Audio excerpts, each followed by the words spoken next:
2 officers gunned down during lunch. Igor gave his all to this city. Today, a community says goodbye to one. 9153. May he rest in peace. The family Officer Igor Soldo leaves behind. The tear-filled goodbyes from his friends. I love you guys.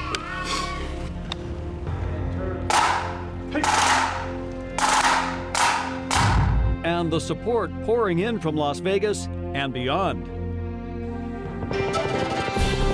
Now, Nevada's first choice for news. This is 8 News Now at 6.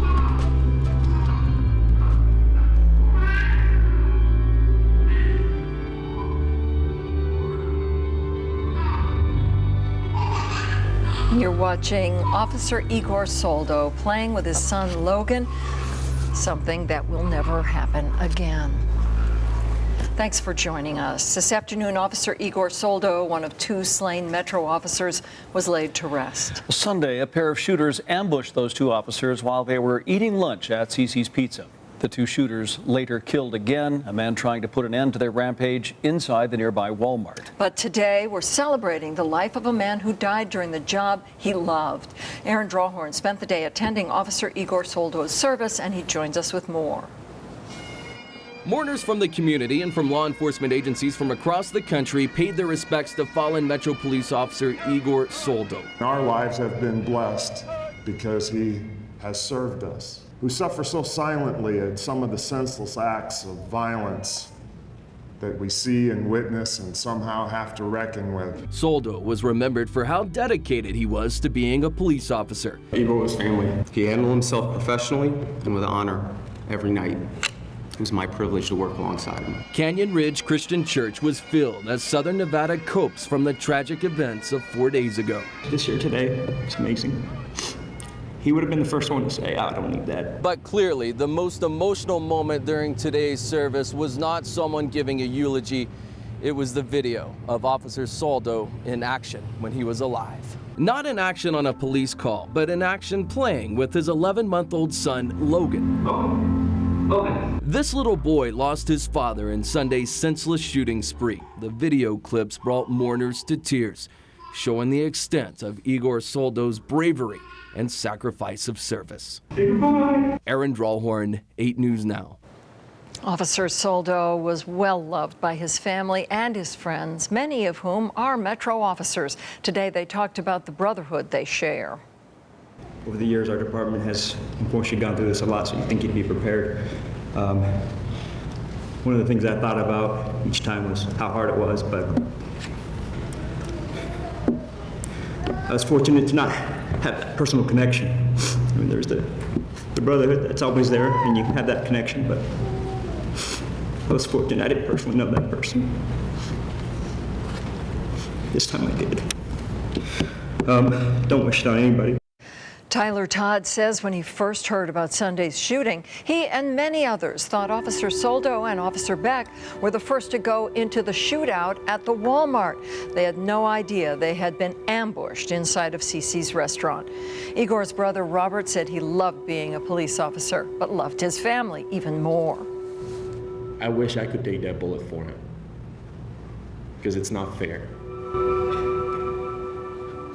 Robert Soldo thanked Igor's wife, Andrea, for being there for him and making his brother, quote, the happiest man I ever met. He and Officer Soldo's friends say they will never let his son, Logan, forget what a great man and hero his dad was. Well, dozens, if not hundreds, of police officers from the Valley and from all over North America escorted Officer Soldo's body to and from the church. The procession started a little after 10 this morning, leaving from Palm Mortuary and driving a few miles down Jones to Canyon Ridge Christian Church.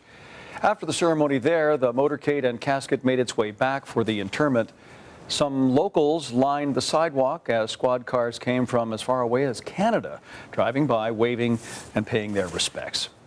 Following that procession, Officer Soldo's family arrived at the cemetery to have a few private moments with the casket. Minutes later, hundreds of Metro officers filed in to pay their respects, and we now show you some of what all goes into that service.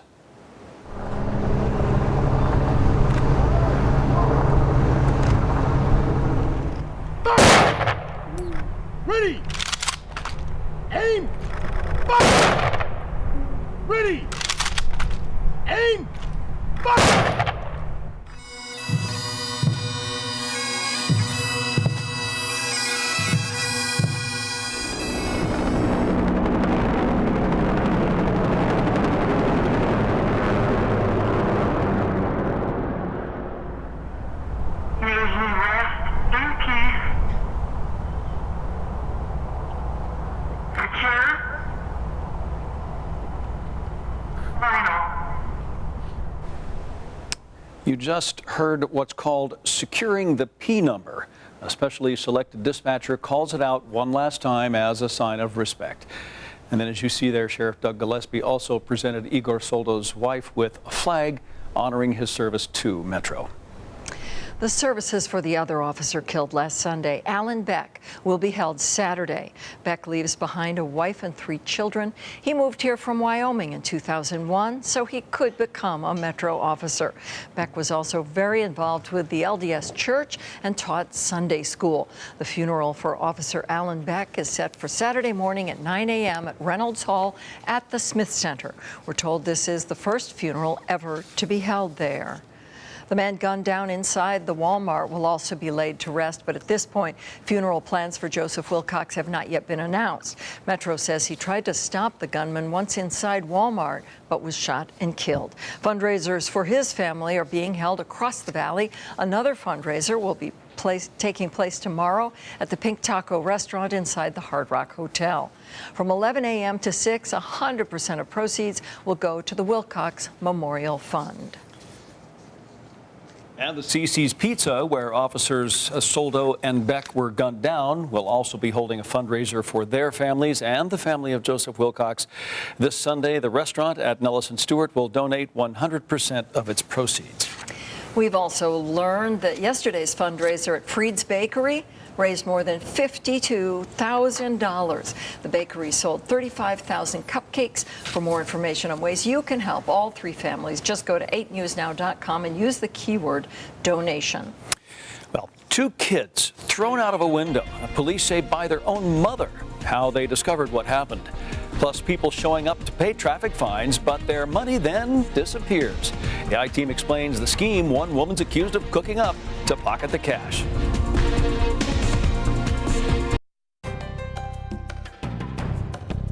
2 children are hospitalized tonight. Their mother threw them out of a window this morning in an apparent murder-suicide attempt. Police say the 35-year-old woman jumped from the second-story window, too, just after she threw her 2-year-old and 6-month-old children out of the window. Family members called police after seeing the children and their mother on the ground in the backyard. The family told Metro the mother suffers from depression, and that's something a neighbor tells us he sympathizes with. To me, that person is not a piece of dirt. That person is a hurting person that just needs to be taught how to deal with those things. Need to be taught how to deal with that depression. Needs to be taught how to deal with, whatever she's going through. The mother, whose name has not yet been released, is facing charges of attempted murder by child abuse. Investigators tell us the injuries to all 3 are life-threatening and the mother might be paralyzed. And a deadly car crash is pushing rush hour traffic away from an intersection near US 95. The intersection there at Auto Show Drive is closed, as well as the ramps on and off the freeway nearby. Nevada Highway Patrol says the tractor trailer ran a red light, slammed into 2 vehicles, a van and a Jeep. The van ended up pinned under the semi, and both people inside the van were killed. The Jeep driver is in the hospital. We don't know the condition there. The semi-truck driver not hurt. NHP is working to lift the tractor trailer off the van, so it may take a few hours to clear that intersection. 2 teens are still in critical condition tonight after a bonfire explosion. Another is still in the hospital, and 4 others are recovering from burns. The accident happened Monday night in the desert south of town. The Clark County Fire Department says someone rolled a 55-gallon drum on top of the fire. The drum heated up, then ruptured, burning 7 teens. Firefighters want to remind everyone that bonfires are illegal in Clark County. Local emergency management crews teamed up today with hospitality leaders for a meeting on how to handle crisis situations. They met at UNLV for a summit on what to do in case of emergency, specifically at large resorts like the ones we have on our strip. They address several types of threats, including ones that are man-made or natural disasters. With everyone from military to first responders and communications officers present, each person brought a lot of knowledge to the table. Their own unique experiences, their own capabilities, their own training and knowledge, so that for attending a summit like this, we can share our various war stories if you're in the military or if you're in the business, to talk about incidents that have occurred at our facilities, or within our jurisdiction. Speakers shared their stories on being on the front lines in cases of disaster. The goal is for hospitality leaders to take what they learn and create an emergency action plan for their businesses. Accused of stealing money from traffic court. How an investigation into one woman may have uncovered tens of thousands more of missing money. Plus, a package never delivered and the insurance not honored. 8 on your side details the laws that could cost you money if you send a gift in the mail.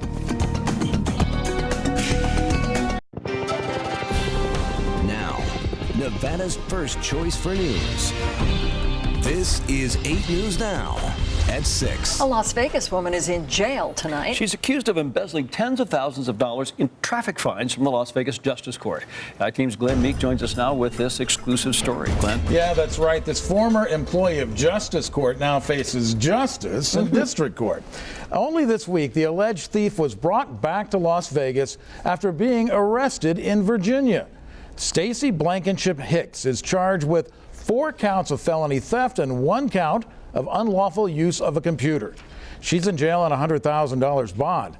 Blankenship was a customer service worker at the Las Vegas Justice Court Traffic Division, and she's accused of pocketing at least $38,000 in cash that people paid to the court to take care of traffic fines.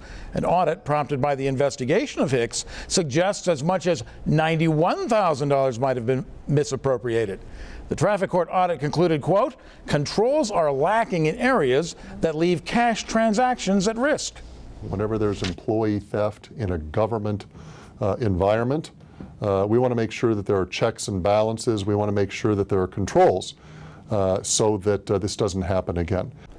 Now, D.A. Wolfson says he believes additional charges will be leveled against Hicks to reflect the audit's loss figure of $91,000. And Wolfson says if she tries to post bail, his office will ask for a hearing to make sure that bail money isn't cash that was stolen from Clark County coffers. And of course, although the audit identified hundreds of cash transactions where the money was taken, it does appear that the cases were closed out so that people should not have anything to worry about if they paid their fee. They don't have to worry that the ticket wasn't taken care of. Bingo. All right, thanks a lot.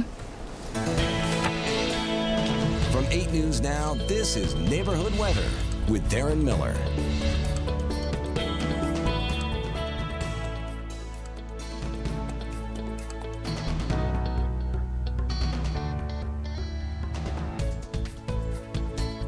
The 11th day in a row to be above 100 degrees.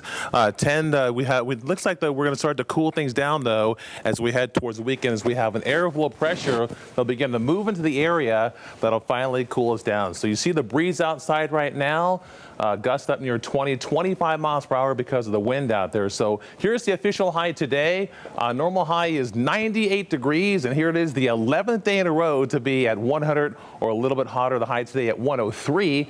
Now the record is 112 sent back in 1940, and the record low is 52 sent back in 1937. So there are the numbers outside right now. We got triple digits out there. Henderson, you're at 101. Green Valley at 100. Summerlin, you're at 101. You can see a little bit cooler towards Collin Canyon in the mid-70s. We'll take you outside the valley up towards the north. Tonopah and Rachel, you're in the upper 80s. Boulder City at 102, down towards Laughlin at 104, and Prim, your current temperature at 100 degrees. So what's going to happen here is it's an airflow pressure really up towards Seattle, the Pacific Northwest. That's kicking up the wind, and the wind sticks around here for a good 3-4 days here in a row. So tomorrow, gusty winds up near 20-30 miles per hour. They'll be out of the south, and because of the wind that'll be around the area, we're going to be under a fire weather warning again tomorrow. So we're under one right now until 8 p.m.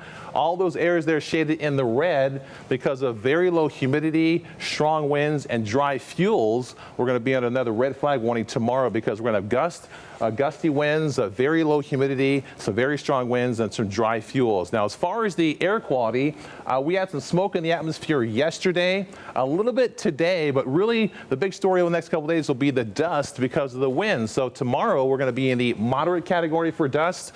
as well as ozone. That'll be around for months to come. So the lake tomorrow at 103, sunny and breezy there. Laughlin at 107. You can see Mount Charleston in the upper 70s and Red Rock to high tomorrow in the lower 90s. So we'll get down to 77 tonight under clear skies. Now tomorrow, a little bit cooler. How about forecasting a high of 99 degrees because of the wind out there? And as we head towards the weekend, look at Saturday at 95, Father's Day at 98. We're still going to be in the upper 90s Monday and Tuesday. Wednesday, a little bit warmer as we head towards Thursday, forecasting a high of 100 degrees. Dave, back to you. All right, thank you, Darren. If you mail a package and you get insurance for it, you would expect everything to go smoothly. But one man not only lost an item, but the post office refused to honor his insurance. So he asked 8 on Your Side's Michelle Mortensen for help, and here's what she found out.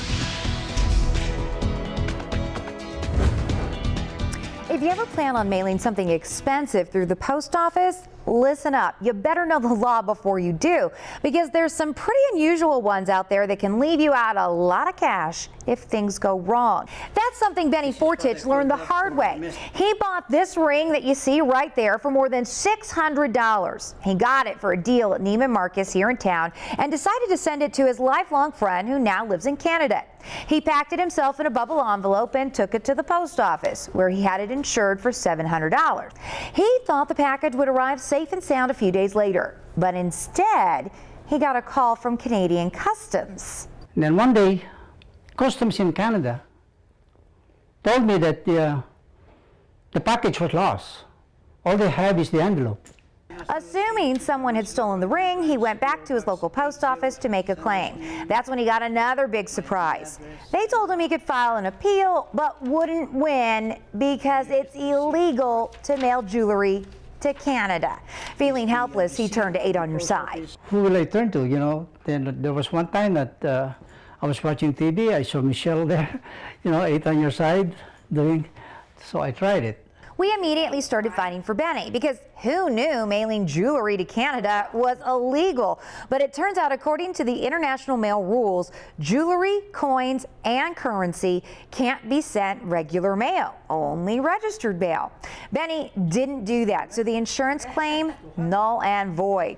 We still didn't think that seemed fair, so we took this one further up the postal chain, if you will. The case was reopened, but the second time around, they found even more reasons why the claim wouldn't be paid out. First, Benny waited a little too long to try and appeal this. Instead of coming to 8 on Your Side right away, he waited 10 months, and the post office says all appeals must happen in 30 days. Second, he packaged the items himself and printed his own postage, so they can't confirm or deny that he spoke with anyone to warn him about this. In short, Benny's out of luck. He's out the cash for the ring, the postage, and he says he disappointed a friend. So the lesson here is, before you mail anything internationally, ask questions, because asking after the fact will likely leave you high and dry. With 8 on Your Side, I'm Michelle Mortensen. Amazing. A young man lucky to survive his first year of life, now graduating high school. There were times that I thought I wasn't able to do it. What he credits with his success. A Las Vegas teenager reaches a milestone that his family had thought would never come. Today is graduation day for the students at Bonanza High School, and one 18-year-old is showing us what it means to beat the odds. Patrania Poonswan sat down with Zachary McKenzie and his whole family this morning and has his story. That's right, Paula. It's definitely a day to remember for this family as 18-year-old Zachary McKenzie makes his way across the stage to accept his high school diploma. And that just happened a few hours ago, as you can see there at the Orleans Arena. What makes this such an achievement for Zachary is that he has been battling a heart condition all of his life. In fact, as doctors told his parents, there was only a 5% chance that Zach would live past the first few hours after his birth. It's still unreal to me. I can't believe it. It feels like a dream right now. I've been waiting so long for this, and I'm glad I'm here. Zachary was born with a non-functioning left ventricle in his heart. He has undergone 3 open heart surgeries. Doctors have told his parents there's a chance he might not live past his 18th birthday, but Zachary pushed through. He did well in school, even after having to attend 5 high schools over the last 4 years due to his father's military career. He's got so much potential that he doesn't even realize it, and I think this milestone is making him realize that he really can do what he puts his mind to. Yeah, and Zachary says that his dream is to become a police officer. He does have physical limitations, though. His heart condition bars him from taking part in strenuous activities, so he says that if he can't join the force, he will pursue a degree in criminal justice and find a different career. And Zachary has a younger brother as well. His name is Ryan, who's 14, and he said his best advice to him is to always follow your dreams and don't let people say what you can or can't do just because you have limitations. Zachary will be attending CSN in the fall. Back to you. Fantastic story. Really nice story. Well, thanks for watching 8 News Now today at 6. We leave you with one final tribute to Officer Igor Soldo, one of 2 officers who lost their lives this past weekend. You say goodbye to one of your best friends. And our lives have been blessed because he has served us. The only other better honor than this, I should be able to take that bullet for him. Meet me on the other side. I wish I could take that bullet for him, because it's not fair. Meet me on the other side. He let me in, and I never took that for granted, and I never will. See you on the other side. Igor's family, thank you for being a part of my life. See you on the other side. Igor, I love you, and I'll miss you. Meet me on the other side.